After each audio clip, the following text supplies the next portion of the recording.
that's 2 pounds, right? Approximately 2 Yeah. pounds. Yes. We're going to mix 2 eggs with it.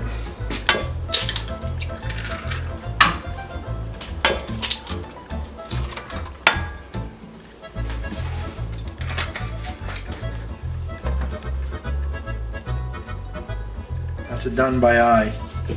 I can't tell you how much that is. Maybe a teaspoon, if that.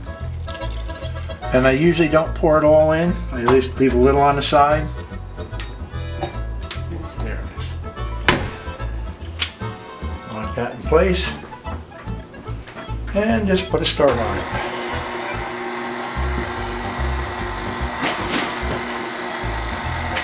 As we let that go and it starts to mix, if we need to put the rest of the water in or do. Looks like I will.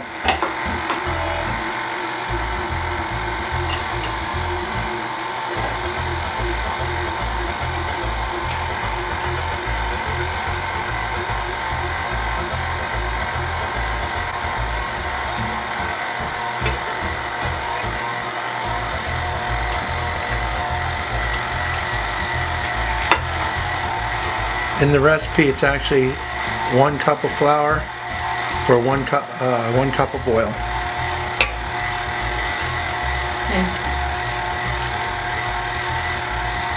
Oh, I'm sorry, cup of water. 1 cup of water, not oil.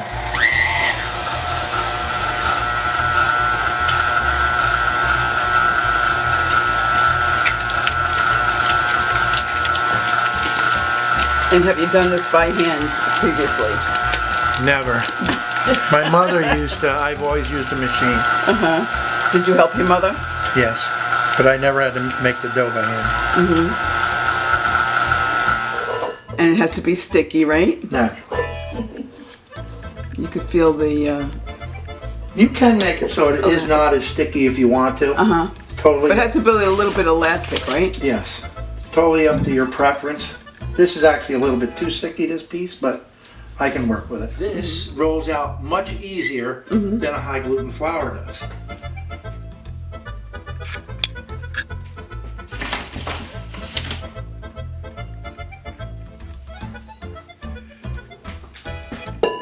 Want to cover that, dear? Sure. Linda, his assistant here. Helper here. That I am hoping that it'll make it about 400 raviolis, those 3 pieces. I was just going to ask. Because they're all kind of big. So whatever we get out of it, we get out of it. We'll let them sit for a little bit until we're ready to roll them out for the ravioli. Benvenuto mia cucina. I'm Marjorie Fusillo, here with the Palladino family and my husband Frank, and we're making our traditional raviolis for Christmas. Now, Mike, how tall was your mom? Because I see that you're pretty tall and you're able to hover over this counter with that huge rolling pin. I'm thinking... I think she was about 5'8", 5'7", Yeah. around there.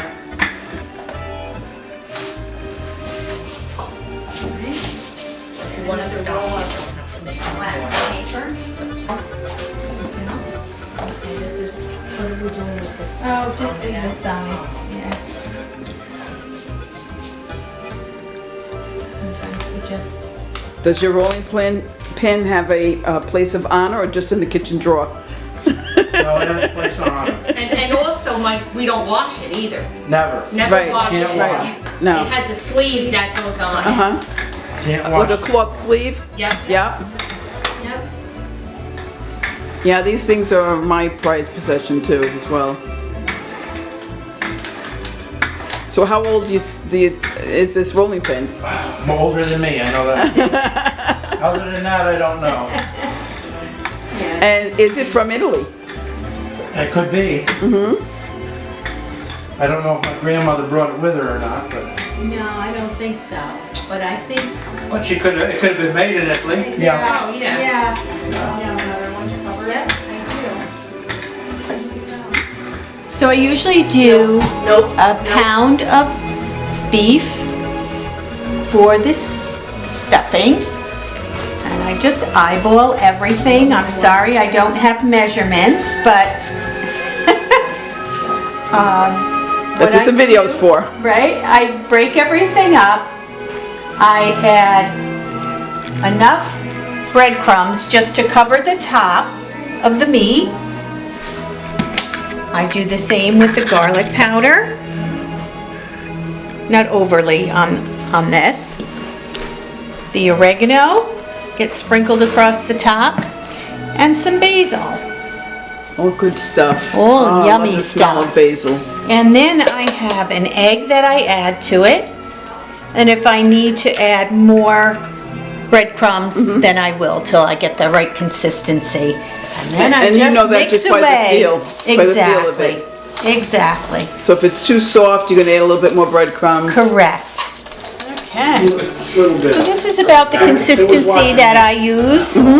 Just enough so that Mike can take it and he rolls it Like a little meatball. like a little meatball and puts them onto the dough. I'm just taking a piece of meat for about the approximate size of what I believe is gonna be a ravioli. And I'm just gonna fill it until half of this sheet is filled, so I can actually fold that other half right over top of this. Like a little machine factory. Yeah. Pushing out 400 of these. You know, Do you it's- actually make 400 and you freeze them? We used to make used about to make like 700. 700. We're cutting down this year because Okay, he's gonna flip it now. Wow, look at flipping. that. It's going. Look at that nice little blanket. Tuck those little meatballs in there. Your family is so lucky that you guys do this, and I hope they all really appreciate it. However, I think once Linda and I are gone, I don't think too many of these dishes are going to keep going on. You'd be surprised. Look at that. Hold on. You see what? You gotta try that. Yes, you should actually be trying that. They're already raviolis. Look at this. And what's your secret to getting them out of the pan without breaking? There is no secret. If they break, they break. Because if it does stick, that's something people need to know, because they may run into that, right? And you do. And you would get it with a full perspective. Yes. We never had this happen before. I'm sorry to distract Now what we do is we move everything down to this end of the island while the forking is being done there. Mike makes another batch on this end and we keep rotating it back and forth so we don't lose any time. you. Very good. We only could do that though since I got my kitchen done. And then after we fork each one, we have to stick the fork in the top to just put little holes in it. Uh-huh. Okay. Here we go. We have Carter as our helper today. I could see that he's done this before. He has. Well, yeah, that's not a good one to start with. That one. Do this one. And that really seals Turn it it so that around. the stuffing doesn't come out, right? Correct. And makes it look pretty. And it does. It spreads it out. Carter, which one are you gonna eat? Do you know which one of these you're gonna mark? Puts his name You're gonna mark the Your ones? mark? How many are you going to eat? That's a bigger question.